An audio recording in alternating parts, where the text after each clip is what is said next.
Баршаңызға қайырлы күн. Менің арнама қош келдіңіздер. Бір кездері біздің планетамыз 160 миллион жыл бойы үлкен бауыр мен жорғалаушыларға тиесілі болды. Құрлықты, мұхиттар мен аспанды билеген бұл алыптарға ешқандай тіршілік иелері қарсы тұра алмады. Бірақ ақыр соңында бұл хайуандардың да жердегі тіршіліктері өз мәресіне жетті. Бор дәуірінің соңына қарай аспаннан жер бетіне жойқын күшпен астероидтың құлауы жер бетінен динозаврлардың жойылуына келді. Сол сәттен кейін араға миллиондаған жылдар салып, планетада тіршілік иелері қайта өзара бәсекелестіктерін бастады. Бүгінгі видеода біз сіздермен динозаврлардан кейін қалған бос орындарды толтырып, жер бетінде үстемдік еткен жыртқыш жануарлармен танысамыз. Бастамас бұрын менің арнама жазылып, лайк басып қолдау білдіріп отырайық. Ендеше көп созбай біз бастаймыз. Титанова Амазонканың қойнауында 58 миллионнан астам жыл бұрын палеоцен дәуірінде оның жолына қадам басқандардың барлығына үрей тудырған 12 метрлік алып жылан. Салмағы 1 тоннадан асатын бұл жылан қазіргі тосы анакондадан 2 есеге үлкен болған. Бұл жылан улы болмаған, өзінің олжасын қалың бұлшық етті денесімен тұншықтырып, ақыр соңында тұтастық қоятын. Титанова қазіргі Перу мен Колумбияда өмір сүрген. Қолтырауындар, балықтар мен тасбақалар негізгі қорек көзі болған.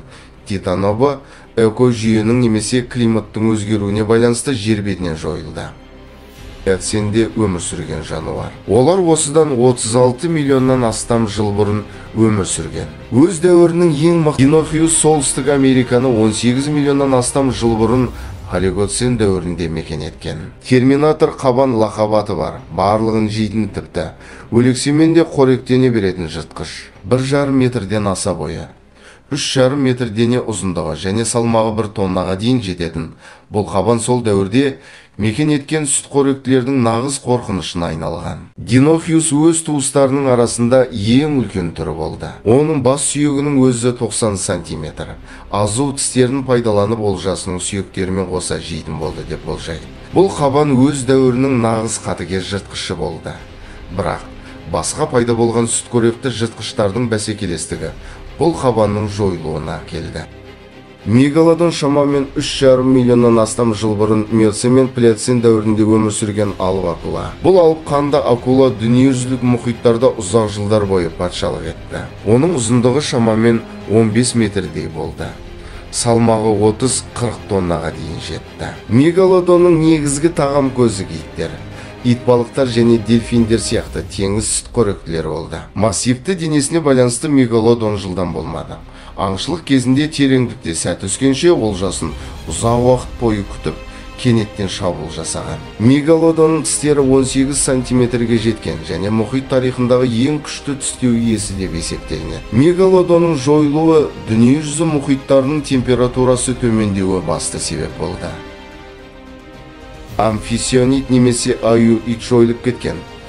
Ит тәрізді жыртқыш сүтқоректілер тұқымдасы. Алғашқы белгілі өкілдері Эоценде пайда болып, соңғы өкілдері Миоценге дейін жеткен. Шамамен 9 миллионнан астам жыл бұрын олар Африка, Еуропа, Солтүстік Америкада мекендеген.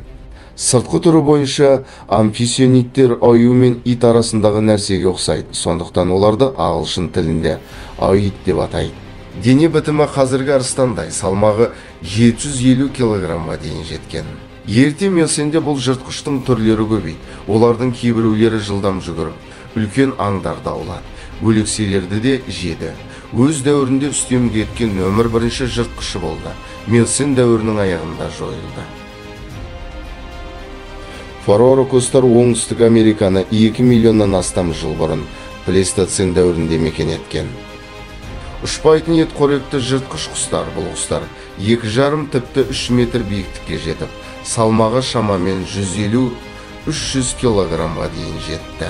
Ұзын күшті аяқтары жақсы жүгіру қасиеттерін қамтамасыз етті, ал қанаттары өте кішкентай болды. Басы сүйегі көлемі жағынан жылқының басынан кем түспеді. Аңшылықта үлкен жылдамдығы және балтамен шақпандай соққы жасайтын үлкен тұмсығы олжасын еш қиындықсыз ұстауға мүмкіндік берді. Олар осы күнге дейін біздің планетамызда өмір сүрген ең қауіпті құстардың бірі болып табылады. Бірақ Солтүстік Америкадан жыртқыш сүтқоректілер келгеннен кейін форорокостар ұзақ бәсекелестікке төтеп бере алмады. Қысқа жүзді аю плейстоцен дәуірінің соңына қарай осыдан 10.000 жыл бұрын өмір сүрген алып аю. Бұл аю тұқымдастарының ішінде ең үлкен түрінің бірі. Табылған қалдықтарына қарай сүйенсек, екі аяқпен тұрған күйде бойы 4,5 метр болса, ересек еркек аюлардың салмағы 1 тоннадан асатын болған. Барлық белгілі аюлардың ішінде қысқа жүзді аюдың етқоректі өмір салтына бейімделген жақтары болды. Оның азу тістері өте массивті болды және өте күшті жақ бұлшық еттерімен біріктірілген. Бұл аюға олжасын тістегенде бірден өлтіретін күш берді. Өзінің алып денесіне байланысты аю өте баяу болды. Сондықтан олар өзінен кіші болған жануарлардың жемдерін тартып алып, немесе өлексемен қоректенген деп болжайды ғалымдар. Қысқа жүзді аю мұз дәуірінің соңына қарай жойылды.